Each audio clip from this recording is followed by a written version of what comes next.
welcome back to my channel, or welcome if you are new. My name is Hermione and today I'm going to be showing you guys some DIY Christmas gifts. All of these DIY projects are very easy to make and quite inexpensive, especially if you make a batch of them for your friends or your family members. And I try to incorporate lots of different types of things because I know not everyone is going to like the same type of present, so hopefully there is something here for anyone or everyone, I don't know.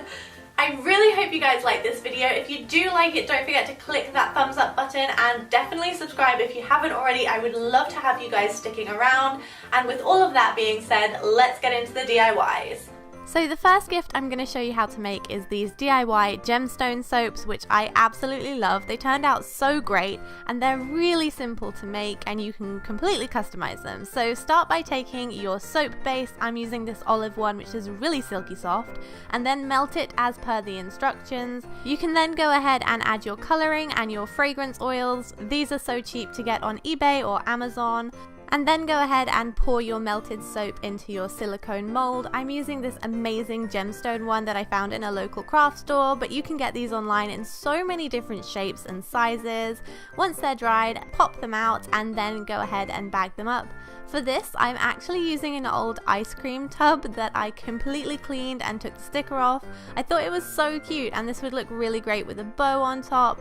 Anyway, this is how they turned out and I would love to get these as a gift.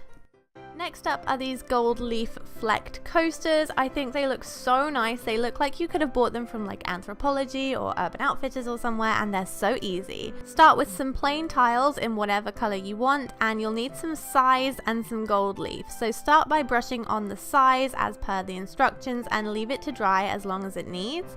Mine took about 15 minutes and then I went in and crumbled the gold leaf on top in big and small chunks, and then using a dry brush I just went ahead and got rid of the extra flecks, and this is what it looks like, and the gold leaf is not going anywhere. It looks so good. I love the way these turned out.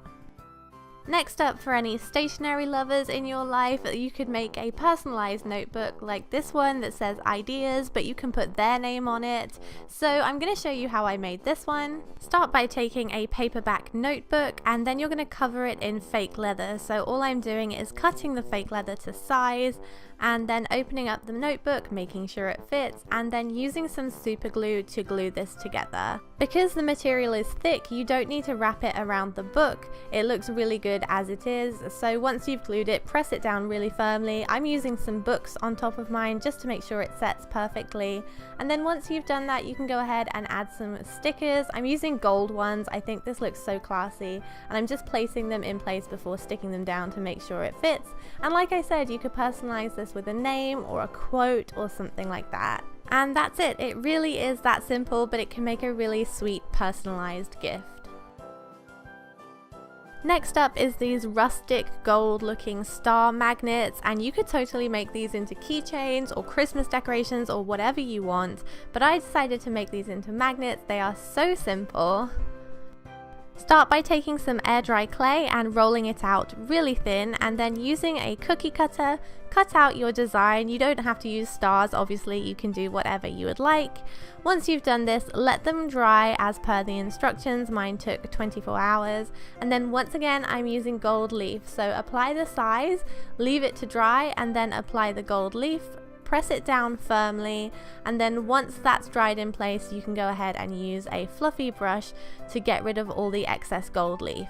Like I said, I wanted mine rustic looking, so I went a little crazy with the dusting off with a paintbrush and made the corners look kind of, old and worn, but you don't have to do this.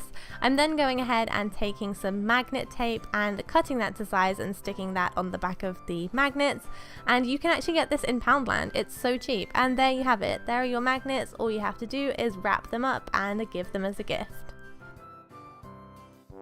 If you wanted to give someone a photo this Christmas but didn't have a frame to put it in, don't worry, I have you covered. This really modern looking triangle frame is so easy to make. So once again, you need to take some air dry clay and roll it out, this time quite thick, maybe about 1/4 of an inch or 1/2 an inch, and cut it with an X-Acto knife into the shape you'd like. I'm doing triangles because they stand up very nicely. Smooth it out and then use the knife to cut a slit down the center for the photograph, and then once it's dry after about 24 hours you can go ahead and paint them whatever color, and there you have it. They're really easy stands for pictures, and I think they look really great.